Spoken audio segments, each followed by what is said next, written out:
there, now we got the rest of it. They're sharing their body stats, so photos, body weight measurements, and they're seeing positive changes. So good job to Coach Tara, good job to her clients. But Coach Tara also wants to be mindful of how they react to these changes, and realizes that this can be a sensitive subject. So even though they're seeing the changes that they wanted to see, and presumably the reason that they hired her, she wants to know how do they feel about this progress, and then wait for their response to see do they interpret it as a positive reflection of their efforts. So their question is, how do I balance being positive with letting them frame their progress on their own terms? Which I think is a fantastic question. It's definitely not something I initially thought of when entering the coaching space.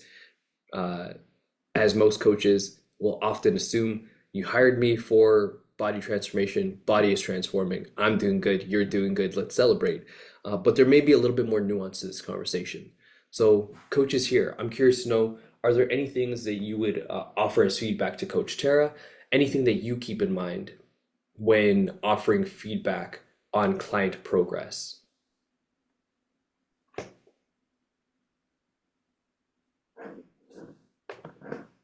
So I don't know how this works. Do I just, if I like do I raise my hand there? And then it seems like a pretty small group and I'm brand new.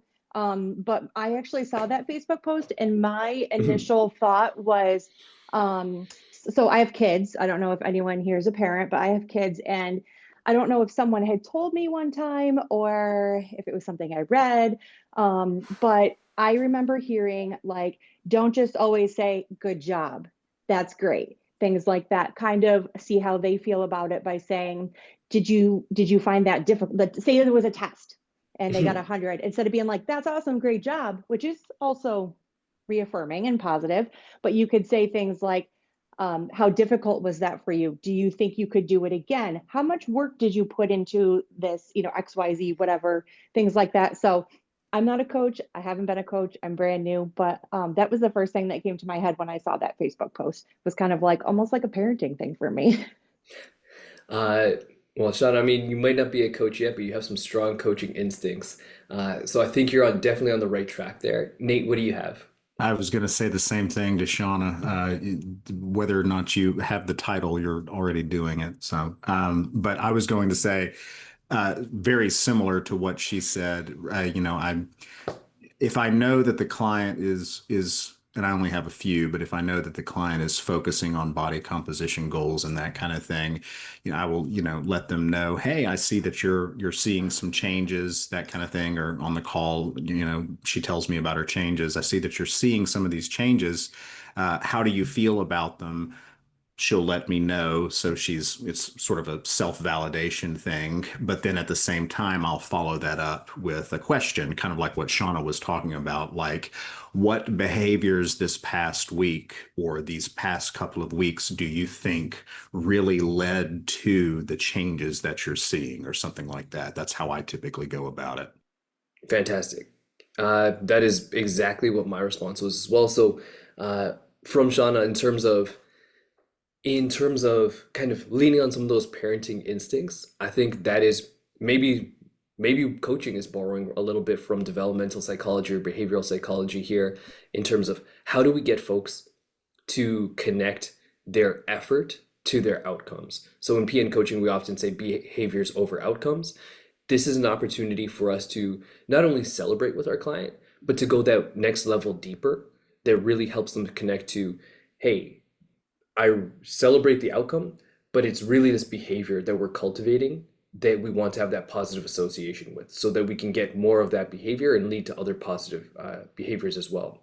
As Nate shared, having the ability to connect to that behavior so that clients don't feel like this was some sort of like nebulous effort where it was just hard work, or it was just uh, self-discipline, where they're larger concepts which are great, I suppose. But as a coach, I can't ask a client to, hey, can you be more self-disciplined?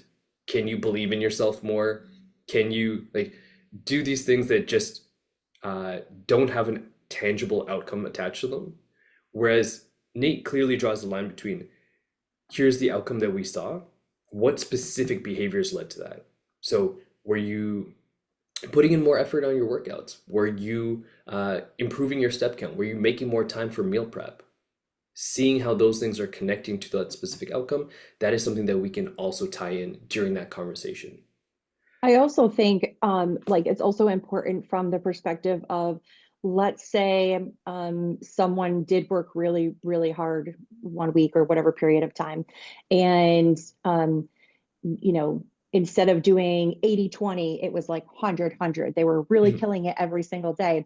Instead of me saying, wow, great job, these are terrific results, that's not sustainable. So I also think it's important, similarly to like, kind of taking it back to like a child rearing standpoint. If my kid is at home every single night and he's studying for 6 hours a night and he's not talking to friends and he's not socializing and things like that, I also think it's important to understand that you can dial it back a little bit. And a good grade or good progress doesn't mean 100. It doesn't mean huge sweeping victories or huge changes in this period of time, because it's not real life and it's not sustainable. So Mhm. that's why I also feel like it's important to not just say, great job, this is fantastic, but find out a little bit more what went into it and how they feel about it. Maybe that's something they could sustain for a short period of time. But again, I just feel like that's just not real life. And so instead of jumping right to always thinking about being congratulatory,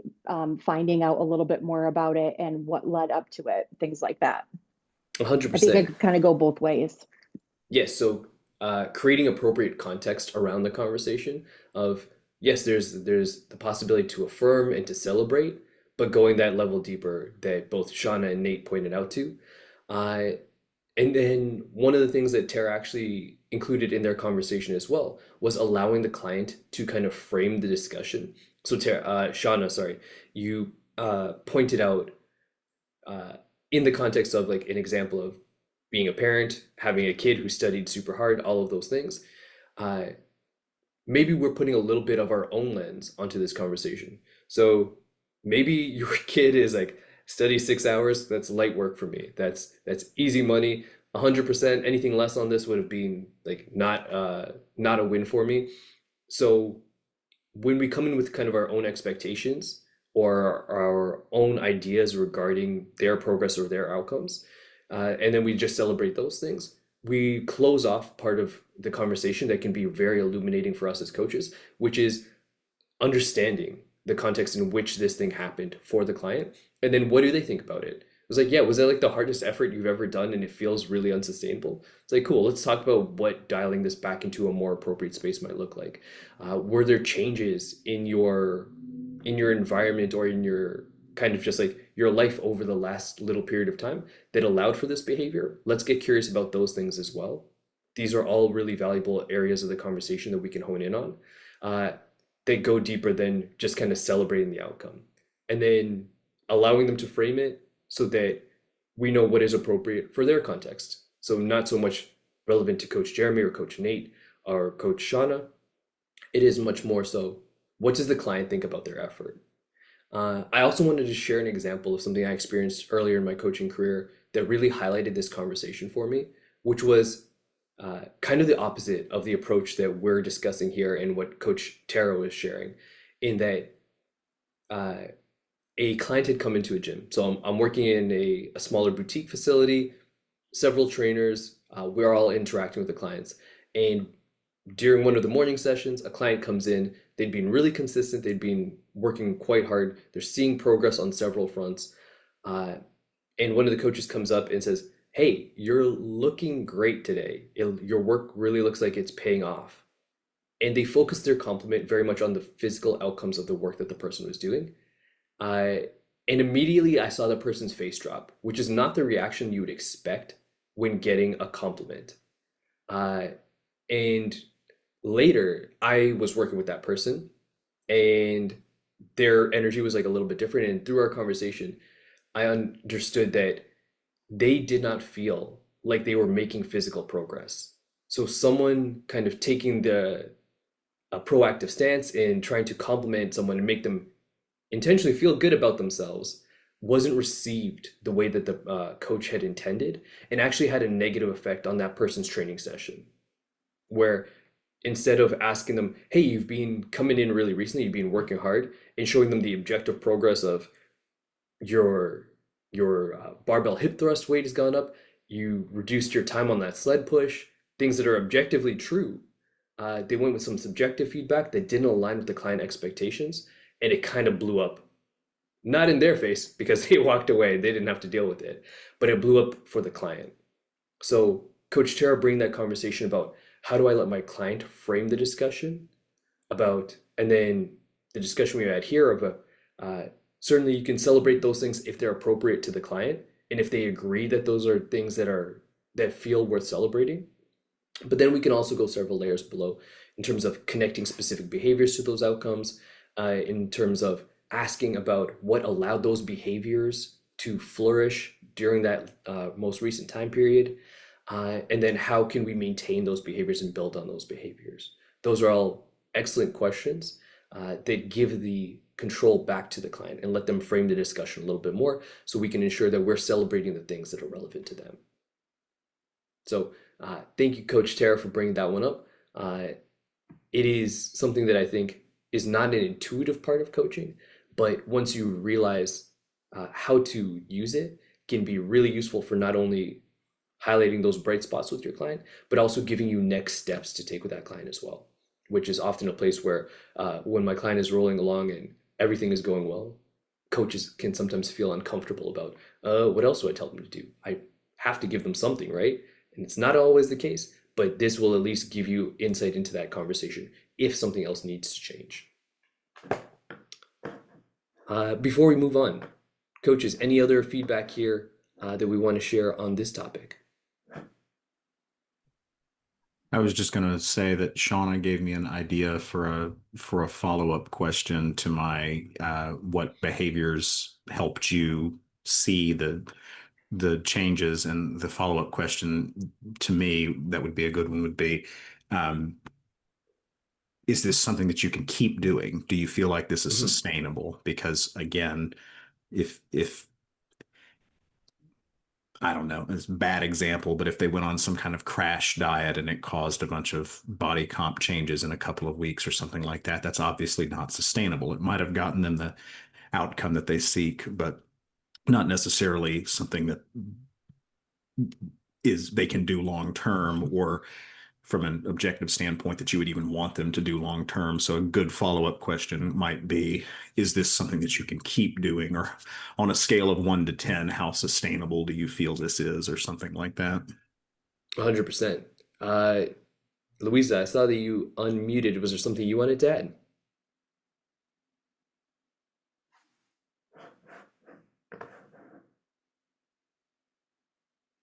Maybe they're finding their microphone, but Nate, to add to kind of what you were sharing there, there are certain outcomes that are often praised, specifically body transformation, and they're not always intentional. They're not always attached to the behavior that we're looking for as well.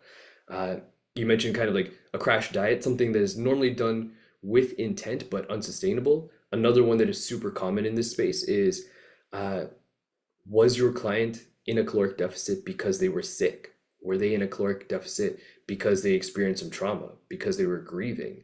And then if you as the coach assume that all positive uh, or all change associated with the outcomes they want is positive, and you're like, great, we love this, and they're dying inside, that is maybe something that we want to get a little bit more exploratory about before we immediately default to weight loss or weight gain equals good. That is one that I've definitely seen before where uh, a client comes back, we missed the last session because they were sick, and it's like now they're down 5 pounds. I don't think that's the time for us to start to celebrate and say, yes, more of this, please. Shauna just put one in the chat that I've heard before. Thanks, I have cancer. Not funny, but it happens. Mhm. I've seen it happen so often in my own life, just my own life. Oh, you look like you've lost a bunch of weight. Yes, I have cancer. You know, it's horrible.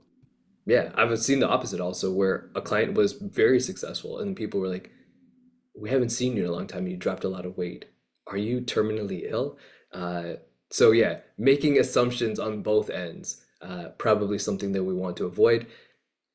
Asking about which behaviors led to certain outcomes, celebrating those behaviors, and allowing the client to kind of take the lead in terms of sustainability and applicability of that behavior going forward. All things that a client-centered coach would do. Oh yeah, Shauna. Yeah, many sitcom has taught us uh, not to make assumptions, and yet here we are, 2025 in our big age, still doing it all the time. Check yourself, coach. Cool. Let's move on to the next discussion.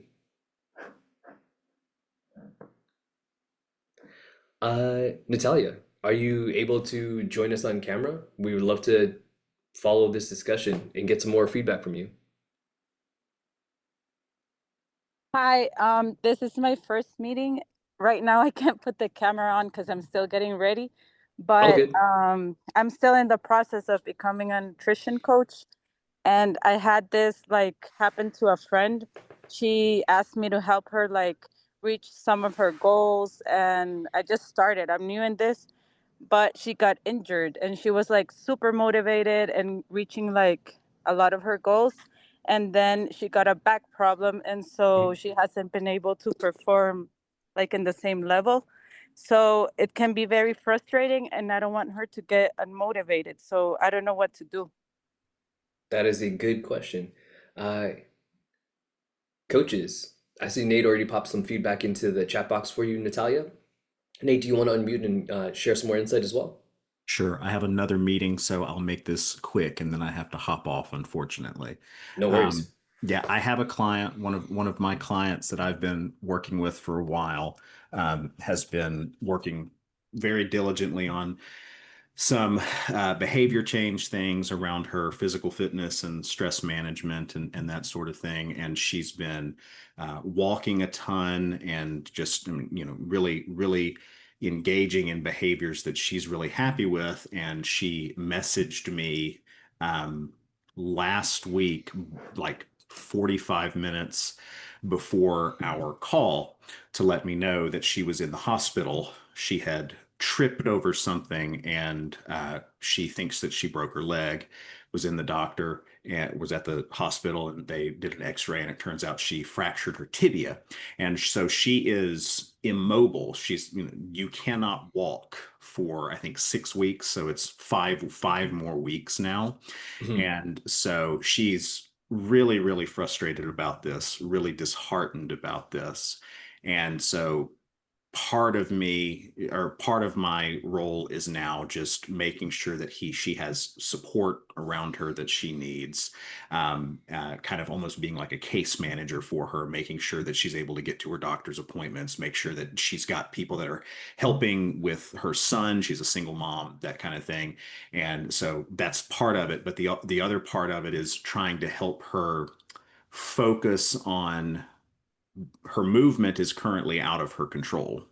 Other things she has control over, and we can focus, we can dial in on that, whether it's eating slowly, or figuring out what might be causing some of the binge eating episodes that we're dealing with, so like uncovering triggers or behaviors, whatever it is. And so that's kind of where I've redirected it, is to just focusing. You cannot control this right now, kind of this idea of radical acceptance. You can't control this right now. It's where we are for the next month and a half. And so let's focus on the things that we do have control over. Kind of my spiel for her recently. Fantastic. That is, I think, an excellent model to try and emulate. Uh, so, a few things to highlight there from Coach Nate's response in terms of if we can't work directly on some specific goals, are there other areas that we can focus our attention? So, in the short term, Coach Nate is a fantastic place for this client to try and organize some of their thoughts. I assume that you're not like booking appointments for them and making calls, anything of that nature. But what you are providing is a space for this client to kind of have these discussions and be a sounding board, and then bringing up ideas that they can potentially implement, which I think is something that is often understated in the health coaching space. Uh, if there are certain things that my client needs to work on, uh, one of the essential and valuable things that we can do is just hold space for them to let their thoughts out, especially in this kind of like really acute sense where uh, they have a pretty significant injury that's going to really alter their day-to-day life. They need to put some things in place in order to make sure that things run as smoothly as possible. For example, childcare and getting to appointments. Uh, but initially, if someone has that thing come in and upend their life, a lot of folks are going to be kind of spiraling. There's so many things that they need to do, but organizing their thoughts or organizing kind of like and triaging the to-do list, that immediate and very demanding to-do list can be really challenging. But sitting down with you, they can say, okay, here are all the things that I need to do. And we can start picking out like what needs to be addressed first. What do you need to focus on initially? Here is now a list that is more prioritized for you and then much more manageable. So instead of kind of this garbled cauldron of bubbling ideas and to-dos, they now have a very organized list where it's like, okay, I can start to tackle some of these things. And they can start to feel more at ease because of it. Also, instead of going kind of like the toxic positivity route of, don't worry, we'll figure out something else we can do. We can always work on something. There's always, this is just a setback. This is testing you. And if you really want it, you'll persevere through it. You went with a very realistic, like, hey, this sucks. This is going to suck for a minute, and helping them to kind of affirm that instead of trying to go in a different direction where we're like super hype man, which is common to kind of like both of the last discussions that we had, letting them know that yes, you can have a little meltdown here. You can take a moment for yourself here, and then we're going to start to figure a few things out to get you back into a better space. Uh, then working from there, there's a few other things that you said there, Nate, that I think were really positive as well. In terms of what other behaviors can we spend our time on that are still accessible to you, and understanding those things and allowing them to shift their focus a little bit. So it seems like movement, especially lower body movement, is going to be compromised for a little while, just kind of getting around. But there are other things that they can work on in that health coaching space. So hopefully Natalia was able to gather some of that stuff from Nate as well. I think it is very useful because you will definitely have clients who experience setbacks either physically or in some other area of life. If we just even focus on back pain alone, I think I have currently in a roster of like 15 clients, 3 that are currently experiencing back pain from various outlets of life. Some of them exercise induced, some of them just being a human being. We know that back pain influence can impact at a population level, something like 80% of people at some point in their life will feel some bout of back pain. Broaden that to the whole host of setbacks that humans can face. You're going to have clients who have some setback that does limit their ability to participate in your coaching program the way that you had laid it out prior to that event. Being able to shift into other elements, incredibly useful. But also going through those stages of, hey, we can hold space for you and affirm that this is a real thing. You're not making excuses. Your car breaking down is a real thing. You breaking your leg is a real thing. Losing your job is a real thing. How can I, as a coach, shift our conversation to still support you? Asking that question to start is really great. And then helping clients to kind of prioritize some of the tasks that are still on the list or things that are being newly added. And then finally getting into the health coaching aspect of it and understanding what behaviors still persist for us that we can adapt and continue to use, and what behaviors become lower on our priority list. So helping clients to create all of that framework is still incredibly useful, and how you can help people to navigate some of those more challenging places. I also feel like depending on what the client's goals are. So, you know, when you're talking about like tibia, obviously that affects physical, any, being able to run or walk or things like that. But if let's say that the goal is weight loss, for example, shifting those priorities like there's what's the saying, like there's more than one way to skin a cat or something like that. I don't even know, but like something like that where like yes, that was a really big part of your life and how you were, wanted to accomplish this goal. And one of the main forms of doing that. But I think being able to kind of like shift it to, it's not the end all be all, it's just a little change, it's just another way to go about it. Yeah, so one thing I'll add here in terms of, again, back to our conversation with Coach Tara, letting the client frame it, uh, doing our best to not put our own lens on the conversation. If your client feels like, broke my toe, so whatever, that's just another Tuesday for me, I'll get through it. It's like, great. That's what do you need to modify? Is there anything that you need from my end to get through this? Nope, all good. Let's continue with our regular conversation. Good, let's keep going. Broke my toe. This is the worst. I hate this. It's like that sucks. Being able to affirm kind of like what is their view of the situation, and then we can give kind of objective feedback after, but making sure that we're not diminishing someone else's experience, uh, and then building an appropriate agenda for them to work on that feels like this is still within my current capacity. So whether that their view is like this is nothing, don't worry about it, or this is life altering. It's really what works through their lens and then building the agenda appropriately. Just like how when we ask at the beginning of coaching with most folks, how do we assess they're ready, willing, and able? That assessment that we do initially is always useful to keep into the conversation at some point, as we know those values change over time. The context of their life changes, uh, their ability to take on new tasks or to maintain certain tasks can also change. And our goal is to help them ride those waves. So when they're cruising on top of the wave, it's like, great, let's dial it in appropriately.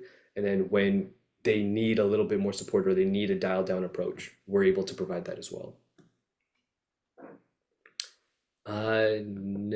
Natalia, are you cool? You're still here. Any feedback based on those responses? I think I know I have a better idea of what I'm gonna do with my friend to help her.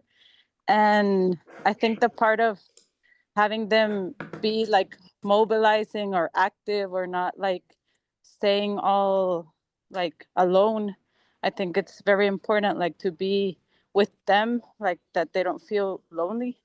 So I think I'm gonna start with that and then like go through the whole process with her so that she continues like after she's out of it, she could continue like getting her goals.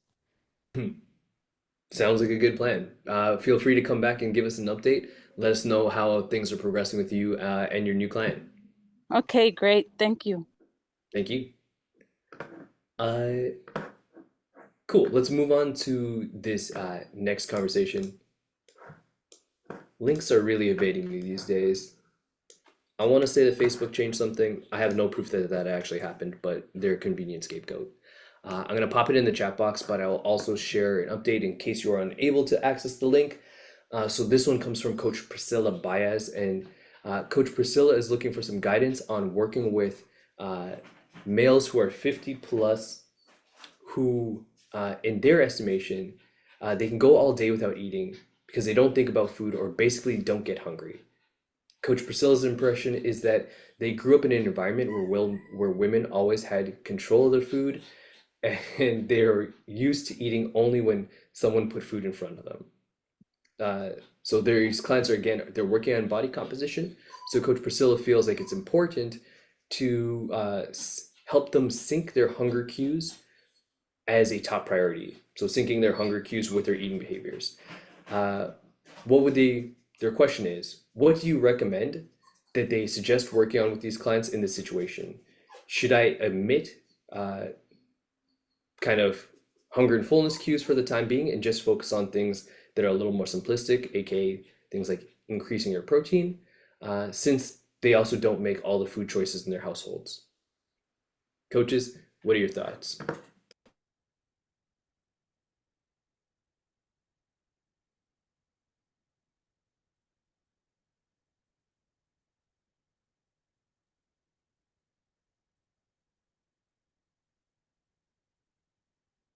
Oh, I guess I thought I was muted this whole time and I'm not.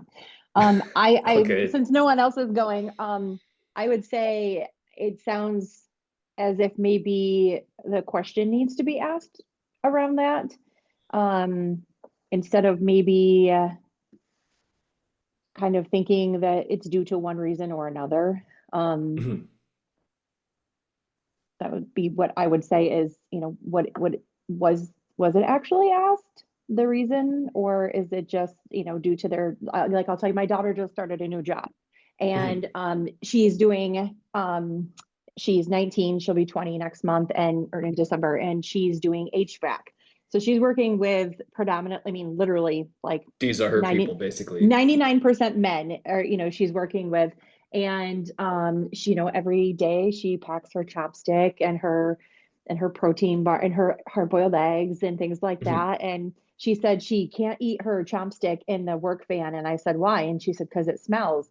And I was like, okay, well, what is Sean eating, this guy that she's riding with? And she's like, oh, these guys don't eat all day. They wait until the end of the day. Mhm.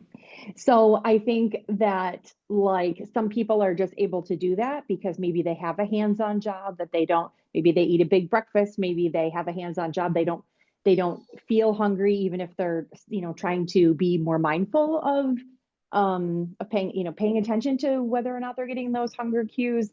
Maybe it's just something like that. I don't know. I mean, it sounds like I'm not sure if it was kind of like an assumption that maybe like unless someone actually prepared the food and put it in front of them, or if it's just just something that like it's just not in the cards for these guys and what they do during the day. I don't know. Mhm. So I think you're onto the right track, and there's a good line of questioning that you open up there. So starting with the client and just asking the questions like, "Hey, when do you feel hungry? Here's a table for a day starting at 4 a.m. till whenever you go to bed. Uh, Mark on this chart here, where do you normally feel hungry?" If they are able to kind of give you a little bit more context there, could be really helpful. As Shauna also points out correctly, there are some folks, and you'll see this across, it can be a trend in a certain industry, it can be trends in certain other population groups, that their eating behaviors are just adapted to the way that they operate. So this can be an example where when they were younger in the game, HVAC techs, uh, they were told, "Hey, you don't have time to eat. We have to get to the next client." Maybe they eat while they're driving. Uh, Hunger and being in tune with hunger is actually not super useful for them because it makes them less effective at fulfilling the task that they're working on. You'll often see this also quite commonly in like medical professional settings, Mm. in hospitals with nurses, doctors, uh, times where it's like they don't have a very set schedule. They often don't have time to take breaks. So suppressing hunger by focusing on other tasks is very common. Uh, to get to Coach Priscilla's question in terms of, is that something that I should work on with them? Or is that something where we should leave it for right now? Starting with that line of questioning for your client and giving them a little bit more say in the direction that they go can be really useful here. So, hey, is that something, explaining to them, why do I think this is valuable? Given that I don't have full context into your life and your profession, you are actually the expert here, HVAC tech, older, or we'll say 50-plus-year-old gentleman who's maybe an HVAC tech, we'll say, for the sake of our discussion. Uh, what do you think this would solve for you? Do you see this solving more problems? Do you see this being a potential roadblock to your success at this time? If they're on board and they're like, yes, that is, I'm always told that I eat too quickly or I mindlessly eat. This is something that I can work on. Great. Keep in mind that if we're adopting a solution, for a solution to be effective, it does not necessarily need to be applied 100% throughout each and every day. So what this can look like for these clients, as Priscilla has laid it out, they don't eat while they're working. They eat only when food is presented to them. It's like maybe we just need to dial up awareness in those moments.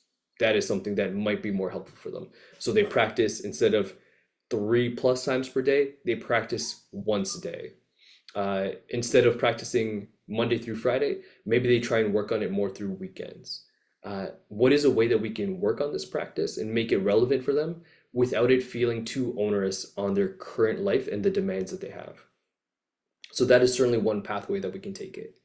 Additionally, Coach Priscilla also asks, hey, should I kind of divert from the thing that I feel is the most valuable practice at this time? So the most important practice, that being uh, dialing in their hunger cues, which they as the coach seem to really prioritize. Uh, and rightly, they also point out there's probably other ways that I can help them from a more accessible standpoint. So Coach Priscilla points out increasing protein intake.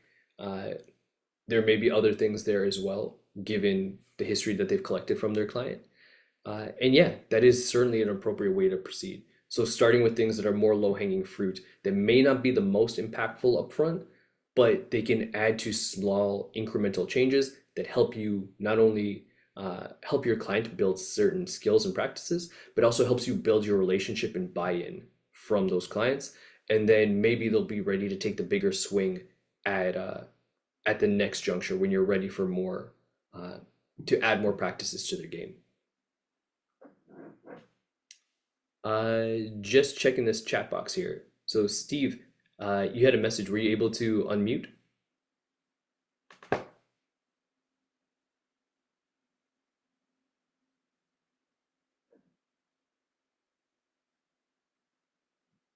Yep, take your time.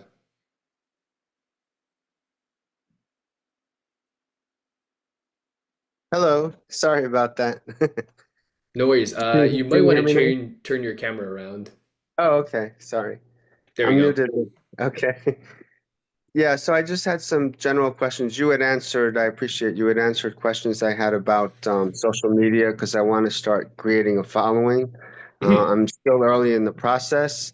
So basically, I've just started taking pictures of food, healthy food, and, starting off, and I'm just collecting them at the moment because I want to be consistent.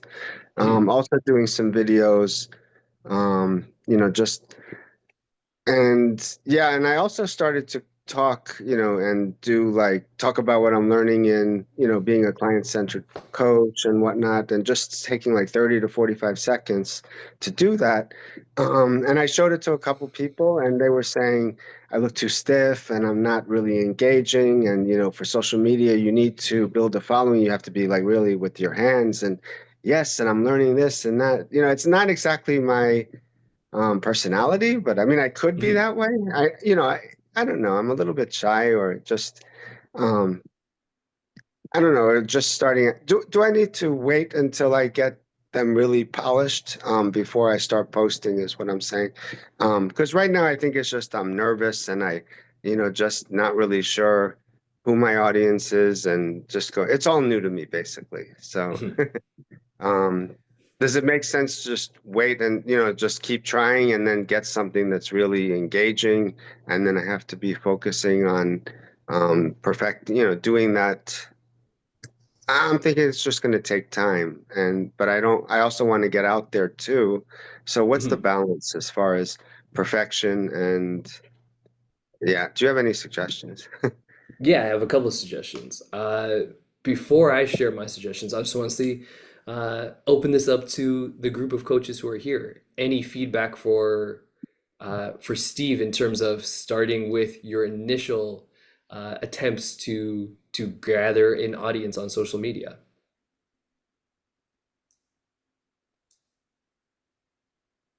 I would Lena. just start, yeah. It's my first time. My English is maybe not so good, but I would just start to post right away. Uh, I started to write about what I'm learning, about my views on this matter. Actually, 1 week or 2 weeks before I finished the course. And I took also first like clients for free 1 week before I finished the course, before I got my certification. Would I strongly agree with don't that. think there are Yeah, I would. sufficient with I'm sorry, I didn't hear the answer, what she had said. I couldn't hear. Don't worry, Lena. I'll summarize what you said. I heard it perfectly. So what Lena was saying was that she started posting about 2 weeks before she actually finished her course. She Okay. was posting about things that she was learning, just like you, like I had suggested for you as well, Steve. Uh, Hmm. Lena, I'm curious to know where were you posting and how were you kind of crafting those posts? Well, I just have a Facebook profile. Hmm. I have about 3,000 followers, Hmm. and well, it was not a problem to find free people whom I took for free at the beginning. Fair. Uh, and I just started to post as I usually post, and I continue to post. I post just some insights from my client cases, Hmm. of course, in a way that people don't recognize them, like confidentiality. Yes. Fair. That sounds actually one And more question for you before we move on. and Uh, also how I deal with certain life problems. Like some people have attention deficit, and me mhm, too. And right. this is like a very special pattern of food behavior. Mhm. And I know exactly these problems, and I wrote, for example, a post about this. Fair. So it sounds like the three topics you were posting on were you were posting about things that intrigued you about what you were learning. You were posting about the case study clients that you had picked up, so the free clients that you were coaching, and of course you respected confidentiality, which is fantastic. And then you were also posting about how you were integrating what you were learning into your own experience based on having attention deficit and navigating kind of the challenges that it presents when trying to live a healthier lifestyle. Does that sound about Yes, right? yeah, and no, not only have free clients for free. Meanwhile, I have also clients who pay me, although it's Oh, only fair. like 2 months ago or less since I finished the course. Fantastic. Well, I'm glad to see. It looks like you're on the right course and it picking up steam rapidly. That is good. Thank Yeah. you for sharing. Uh, well, but I'm also just in the beginning, and it's completely new area for me, as I used to work as a translator Mhm. and not in fitness industry or something. I mean, for someone who's uh, quote very new to coaching, I think you're doing a lot of things correctly, and it shows in the response that you're getting from your community. So good job. Thank you. Well, but as I am a freelancer for 18 years, I know a little bit how things like social marketing work from my other job. Fantastic. Well, I mean, feel free to share your Facebook link in the comments so other folks who are curious to see. I write only in Russian. It will be not very interesting. Oh, Mm. uh, well, I'll leave it up to you if you want to share it and post it. There's probably Okay. some visual things that that might be useful and give some other people ideas, but I'll leave that up to you. Only my selfies. Fair. Uh, Nina, you jumped on camera. Was there something that you wanted to add?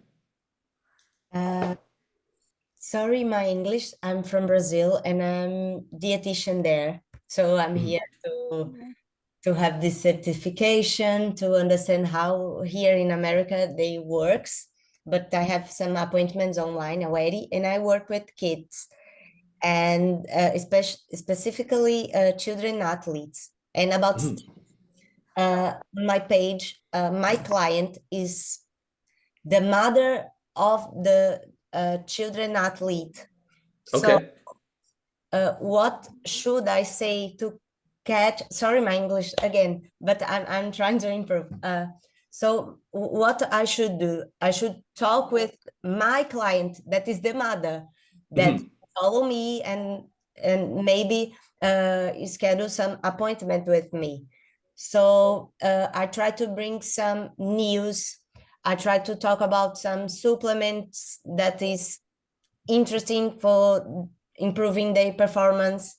I try also to talk about other stuffs like motivation, like parenting, or what should you talk with your kid, something like that, Mhm.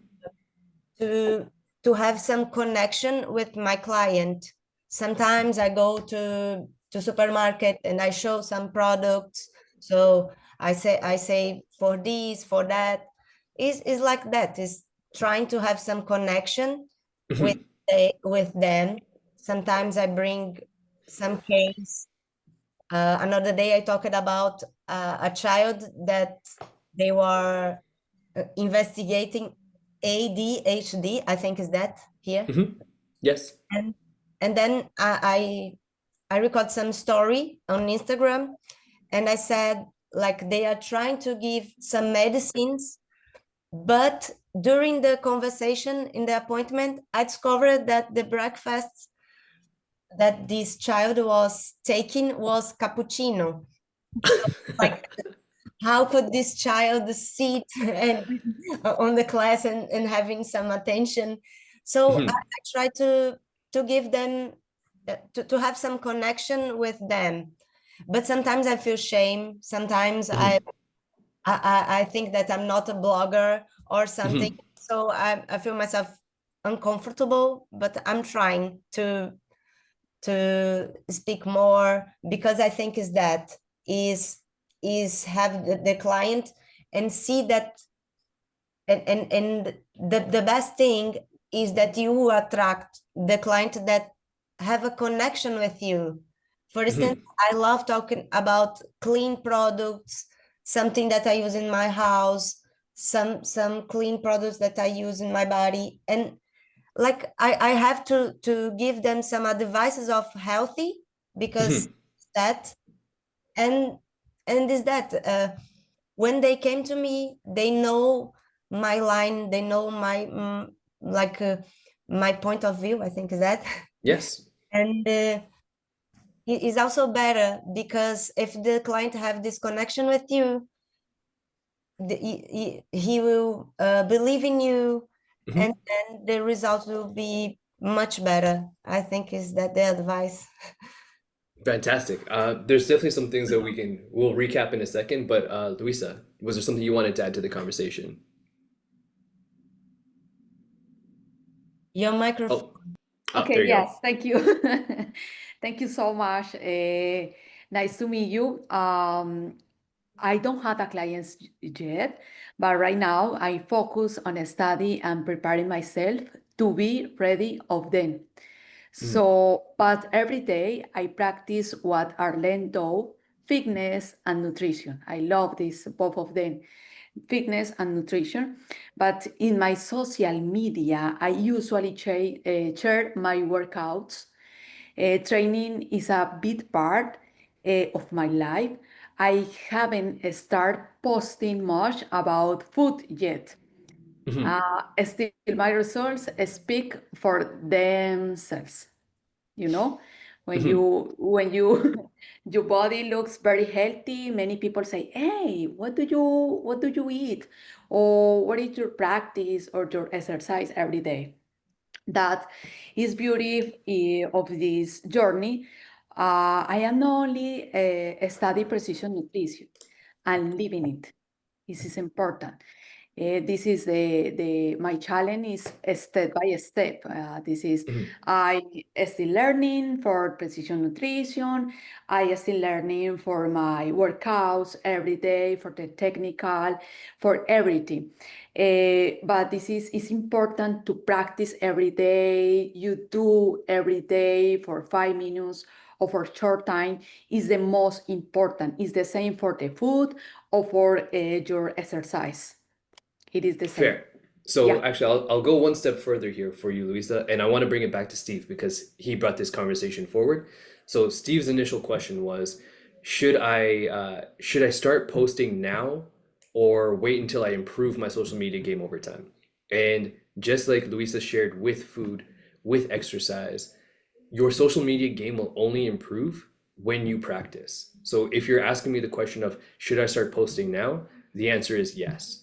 Because like any other skill that you're trying to develop or any skill or practice we are trying to share with our clients, it requires consistent practice for you to Yeah. improve. You are not Yeah. going to see dramatic skill changes without kind of doing the thing regularly. And in terms of resources, if you ever go into your PN homepage on the Today page and scroll down to where it says collections, there's a section there that says, sorry, I'm trying really hard not to sneeze. Uh, you'll see a section that says social media and newsletter secrets, something, something. It's a really long, terrible title, but it has very useful info in it. Specifically, there is one section that is written by Dr. Karin Norden, who has created a lot of content for PN, including some of our certification work and some of our extra courses. Uh, and Dr. Karin, I've been following her since she's been a team member at PN, has grown her social media to, I think she's probably in the 50 to 100K range now for how many followers she has. She's also grown her business from starting with just her to a full team that I think last year she crossed 1 million in revenue. And more importantly, she has a PhD in behavior change. So she knows what she's talking about when it comes to behavior change and how to grow your following. And one of the things she shares that I think is the most important foundational lesson that you can find in that free resource that we have hosted is her first ever social media post. And it's a shitty picture of a bowl of, I think, yogurt with blueberries in it. And it says, "Hey, y'all, I'm eating blueberries and yogurt today. Who else is eating their blueberries?" Uh, it's a terrible post. She fully embraced the idea that it was a terrible post and said, "This is my starting point."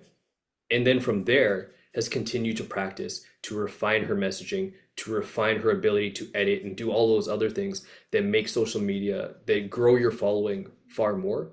But the basic skill is still the same. The basic skill is I show up, I have a message that I believe can resonate with other folks. At very least, it resonates with me.